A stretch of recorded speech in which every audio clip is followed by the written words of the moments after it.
अविका और अभिक एक किराए के मकान में रहते हैं। वो दोनों पति पत्नी हैं। वो दोनों नीचे के कमरे में रहते हैं, जबकि मकान मालिक ऊपर वाले माले पे रहते थे। अभिक नाइट शिफ्ट में काम करता था। वो ड्यूटी पर रात को जाता और सुबह ही वापस आता था। उन दोनों का अभी तक कोई बच्चा नहीं था। वो बच्चे के लिए बहुत इलाज भी करवा रहे थे। अविका 28 साल की थी, लेकिन दिखने में वो अभी 22-23 साल की लगती। मकान मालिक के घर में उसकी बीवी और उनके 2 बेटे साथ रहते थे। अविका और मकान मालिक की बीवी की बहुत बनती थी। वो दोनों काफी देर साथ में बैठा करती थी। उनके घर में कुछ भी नया बनता वो अविका को जरूर देती थी। उनका बड़ा बेटा जो अभी 17 साल का था, उसकी मैट्रिक की परीक्षा होने वाली थी। उसका नाम विनय था। अविका ने बीए तक की पढ़ाई करी थी, तो मकान मालिक की बीवी ने अविका को कहा कि वो विनय को एग्जाम की तैयारी करवा दे। अविका भी विनय को पढ़ाने लगी। विनय की परीक्षा भी आ गई। अविका विनय को देर रात तक पढ़ाती। विनय के पेपर भी अच्छे जा रहे थे, जिसे सब बहुत खुश थे। विनय भी अविका के पास अच्छे से पढ़ाई करता। विनय जैसे पेपर देकर आता, वो तुरंत अविका के पास जाता और उसे बताने लगता, दीदी आपको पता है आज का पेपर बहुत अच्छा लिखा मैंने। जो आपने पढ़ाया था सब आया था पेपर में। ऐसे ही विनय सब अविका को बताता। एक दिन पता चला कि मकान मालिक के किसी रिश्तेदार की मौत हो गई है, तो उन सबको वहाँ जाना पड़ा। लेकिन विनय रुक गया क्योंकि उसके पेपर चल रहे थे। जाते वक्त मकान मालिक की बीवी ने अविका को कहा कि वो विनय का ध्यान रखे और उसकी परीक्षा की तैयारी अच्छे से करवा दे, वरना वो फेल हो जाएगा। ये सुन विनय ने कहा, लेकिन इस बार फेल नहीं होऊंगा क्योंकि दीदी बहुत अच्छे से सब समझा देती है। विनय की बात सुन उसकी माँ ने कुछ नहीं कहा और वो लोग शाम को ही निकल गए। उनके जाने के बाद विनय अपनी किताबें लेकर अविका के पास आ गया पढ़ने के लिए। अविका भी उसे पेपर की तैयारी करवाने लगी। शाम को जब अभिक अपनी ड्यूटी पर जाने लगा तो उसने अविका से कहा, विनय को खाना भी खिला देना, उसे बस पढ़ाई ही मत करवाती रहना। अभिक की बात सुन अविका ने मुस्कुराते हुए हाँ कहा। अभिक के जाने के बाद अविका अपने कमरे में चली गई। इतने में विनय भी उसके पीछे कमरे में आया और बोला, दीदी मुझे भूख लगी है। ठीक है तुम बाहर बैठो, मैं खाना लेकर आती हूँ। ये कहकर अविका किचन में आ गई। लेकिन अविका हैरान तब हो गई जब विनय भी उसके पीछे ही किचन में आ गया। ये देख अविका ने पूछा, तुम यहाँ क्या कर रहे हो? बाहर जाकर पढ़ो। ये सुन विनय ने कहा, दीदी मुझे ये सवाल समझ नहीं आ रहा। ये सुन अविका ने उसे कहा, तुम थोड़ी देर बाहर बैठो, मैं थोड़ी देर में आती हूँ। लेकिन विनय वहीं खड़ा रहा और बोला, मैं आपकी कोई मदद करूँ?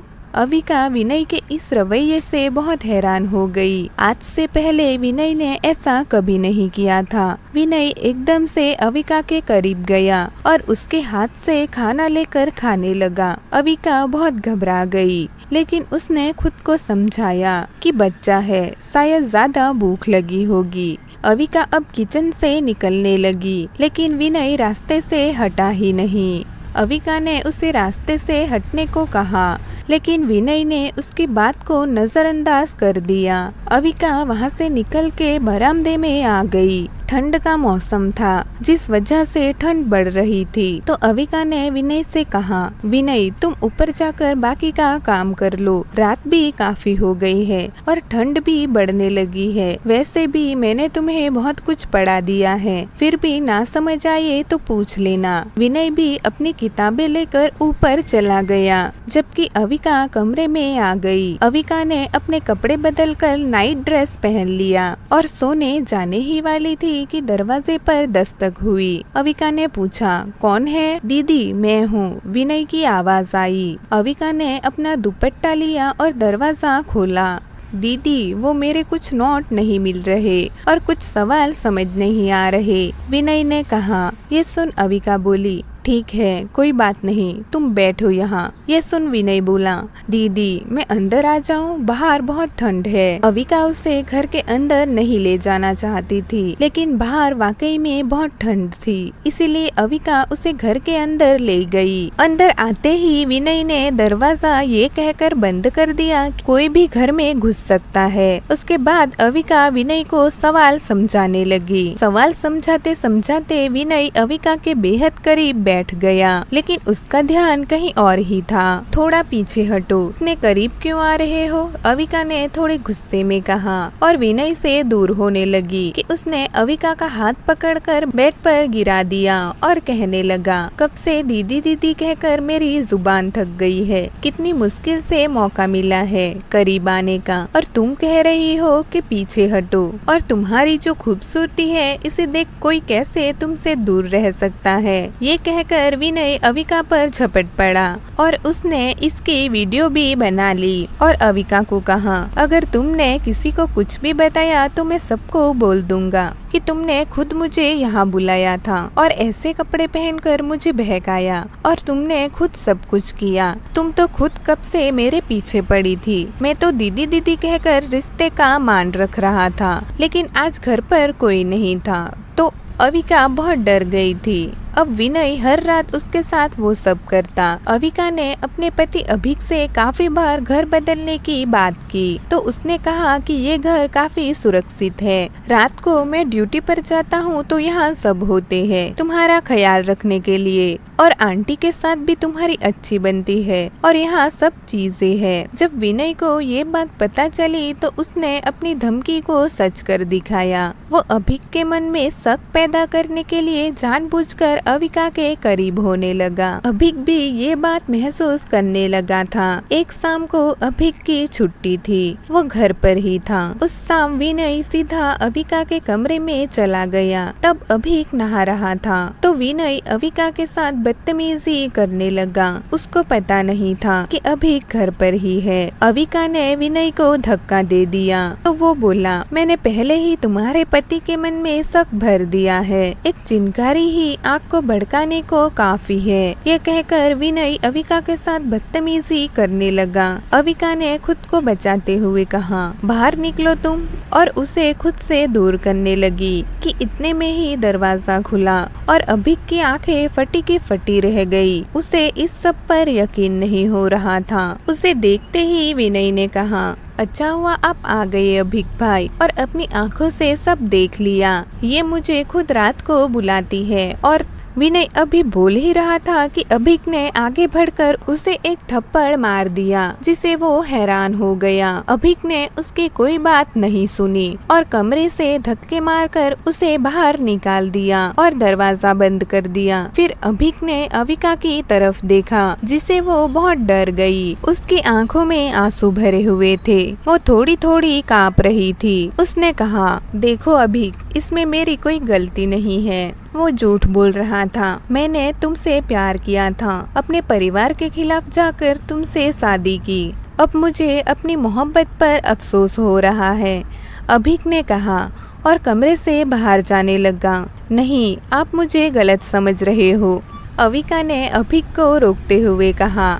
मुझे आपको पहले ही सब बता देना चाहिए था, लेकिन अविका अभी बोल ही रही थी कि अभिक ने उसकी बात काट दी। लेकिन तुमने नहीं बताया, तुमने मुझ पर भरोसा नहीं किया। क्या तुम भूल गई कि हम दोनों एक हैं? तुम्हें मुझ पे भरोसा करना चाहिए था कि मैं सब संभाल लूंगा, मगर तुम। अभिक की आंखों में भी आंसू आ गए और वो कमरे से बाहर चला गया। अविका सारी रात कमरे में रोती रही और सुबह जब कमरे से निकली तो अभिक कमरे से बाहर बैठा था। उसे देखकर ही लग रहा था कि वो कितना परेशान है। उसकी आंखें भी लाल हो रही थी।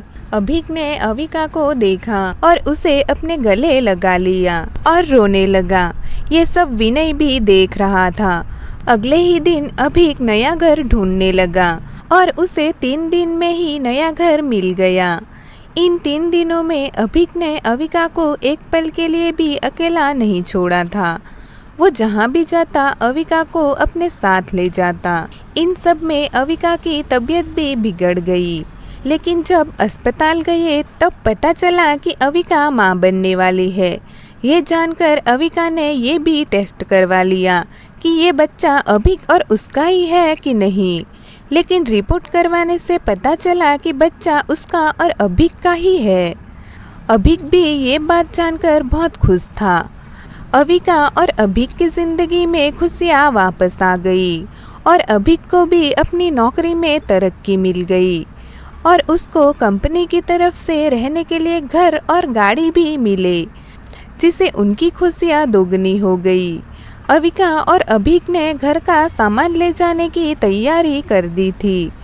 अभिक कुछ काम की वजह से बाहर गया था कि तभी विनय अविका के कमरे में घुस गया और अपना फ़ोन आगे कर दिया। ये देख अविका ने उसे बाहर निकालने की कोशिश की, लेकिन विनय नहीं गया और कहा, तुम यहाँ से जाने के लिए मना कर दो। मुझे नहीं पता कि तुम ये कैसे करोगी, लेकिन अगर तुमने ऐसा नहीं किया तो मैं ये वीडियो उसको दिखा दूंगा। ये सुन अविका ने तो तुरंत उसके हाथ से फ़ोन छीनकर दीवार पे दे मारा, जिससे फ़ोन टूट गया। ये देख तो विनय गुस्से से पागल हो गया। वो अविका को मारने के लिए उसकी तरफ बढ़ा कि किसी ने पीछे से का हाथ पकड़ लिया। वो अभिक था जो गुस्से में खड़ा था। उसने कहा, खबरदार, जो मेरी बीवी को हाथ भी लगाया तो। अविका तुरंत अभिक के गले लग गई। ये देख अभिक ने कहा, डरो मत अविका, कुछ नहीं हुआ और तुम ज्यादा परेशान मत हो। अविका भी शांत हो गई। उसके बाद वो अपने घर चले गए। तुम्हें कैसे पता चला सब? और आप तो थोड़ी देर बाद आने वाले थे। अविका ने अभिक से पूछा। अभिक ने कहा, तुम मेरी बीवी हो, भला मुझसे कुछ छुपा रह सकता है? पता तो मुझे उसी दिन चल गया जब मैं घर रुका था। क्या? तो फिर आपने उसी दिन सब क्यों नहीं रोका? अविका ने अभिक की बात सुन हैरान होते हुए कहा, रोक तो तभी लिया था, लेकिन तुम्हें भी तो सबक सिखाना था ना, कि तुम दोबारा मुझसे कोई बात ना छुपाओ। और मैं जान चुका था कि विनय के पास वीडियो है, इसीलिए मैंने आज बाहर जाने का नाटक किया और विनय पर नज़र रखी। और वो जब कमरे में आया तो मैं खिड़की के पास खड़ा उसका वीडियो बनाने लगा, ताकि उसकी करतूत उसके घर वालों को दिखा सकूं। लेकिन जब वो तुम्हारे करीब आने लगा तो मुझसे बर्दाश्त नहीं हुआ और मैं सब छोड़ तुम्हारे पास आ गया। ये कहकर अभिक ने अविका को अपने गले लगा लिया। दोस्तों, आपको ये कहानी कैसी लगी ज़रूर बताना। कहानी सुनने के लिए धन्यवाद।